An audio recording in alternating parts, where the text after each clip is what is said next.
শেষ শেষ। কালকে এই একটু পরে মারা যাবো, কালকে এই মুহূর্তে একদিন, পরের দিন 2 দিন, পরের দিন 3 দিন। বিশ্বাস করেন 3 দিন পরে আপনারা যার যার মতো কাজ শুরু করবেন। 4 দিনের দিন আরিফ বিন হাবিবের জন্য কিছু একটা করা দরকার। আচ্ছা 7 দিনের দিন ভুলে গেছেন। 1 মাস পরে সবাই সবার মতো। 1 বছর পরে কিসের কে আরিফ বিন হাবিব, কোথায় কে সে কি, সব শেষ। তুমি মরে যাইবা, মরার পর পচে যাইবা, ওটা নিয়ে ভাবো। এটাই তো সত্যি কথা। আমি আপনি মারা যাওয়ার পর আমার সন্তান আদি আমার আত্মীয় স্বজন আমাদেরকে দাফন করে দিবেন। দাফন করে দেওয়ার পর একটু বলবে এই সেই, সে ভালো ছিল, সেই ছিল, সেই ছিল। 2 দিন 3 দিন আস্তে আস্তে সবাই সবার মতো চলবে। আপনার বাড়ি গাড়ি সব রয়ে গেল। এটা নিয়ে ভাবেন যে আমি যা কামাই করেছি, যা বর্জন করেছি, সব রয়ে গেল, আমি কবরে চলে গেলাম।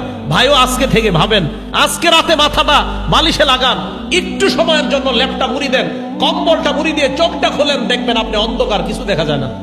চোখ খোলেন, ল্যাপ মুড়ি দিয়ে, কাঁথা মুড়ি দিয়ে চোখ খোলেন, লাইট অফ, দেখবেন কিছু দেখা যায় না। তখন ভাববেন, আচ্ছা আমার লাশটা কবরে রাখলো কামরাঙ্গীরচরের জনগণ, রাখার পর আমার লাশের উপরে বাঁশ দিল, বাঁশ দেওয়ার উপরে আবার মাটি দিল। আচ্ছা আমি তো কিছু দেখতে পাবো না।